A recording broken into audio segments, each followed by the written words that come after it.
All right, Cynthia, want to see something cool? Show me. Look behind you. Oh, I'm scared. All those sharks swimming along South Florida's beaches and, in some cases, just a few yards away from shore. Could you imagine actually looking at this video and counting them one by one? The sharks arrived here just a few weeks ago and will likely leave next month.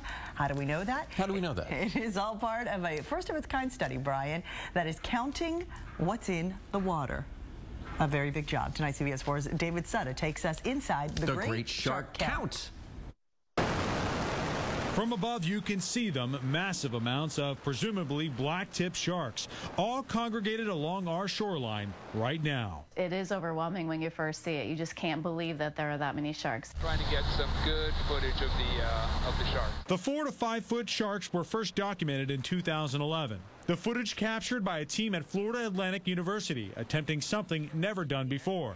And then I just take this point tool right here, and I just count dots. Counting sharks along Palm Beach's coastline. So it's a lot of dot counting, and that's what we do. CBS 4 first reported on their 2-year-long study last February. Today, the definitive numbers are in. In the height of February, we're looking from 11 to 14,000 per survey. So that's a lot of sharks. And a lot of dots, my gosh. A lot of dots. How they got to that number is painstaking to watch.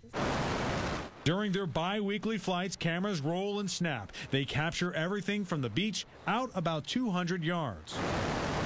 It's then grad student Sherry Tellman's job to go cross-eyed, counting each one. But you can't do it in one sitting. You have to stop, and you have to go back, because it'll make you crazy, and you go blind. Which leads us to our next question. Why on earth would anyone do this? We're able to get an idea of how their migration works and where they are at different times of year along the shoreline. We now know the sharks are snowbirds. By summer, they are gone. But there is now more to it. The study is being funded by Gabriel Sanas, who is heading up cutting-edge research on how to extract energy from our ocean. If you combine all of the water of all of the freshwater rivers in the world, multiply it by 30, that's how much water is flowing by our shores every day.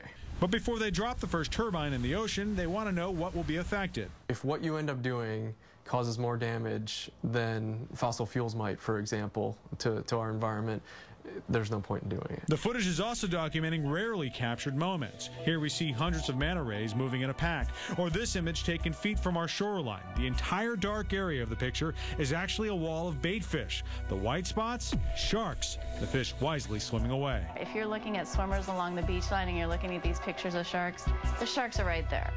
These swimmers may or may not know that, but if they did, they probably wouldn't be in the water. Oh my God. Don't scare me. Many beachgoers near the Deerfield Pier were not aware they could literally throw a rock and hit a shark. I can't believe that they can come so close. They can? Really? How many people they bite? Records dating back to 1892 show just 60 attacks in Palm Beach and 22 between Broward and Dade County. None of them were fatal. That changes, though, as you move north. These sharks aren't a threat to humans in clear water. They're following the bait fish, so they're not looking to harm any humans. And as long as they can tell the difference between a human and a bait fish, it's okay. When you get up into areas further north where the water's a little more turbid, not as easy to tell. Guadino says she'll stick to the shallow water, but if she comes face to face with a shark, she's got a plan. I heard that if you see one, you punch him in the nose. That's the plan? Yeah, that's the plan.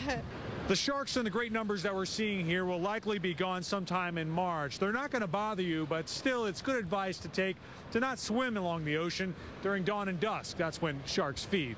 Along the coastline here in South Florida, David Sutter, CBS 4 News.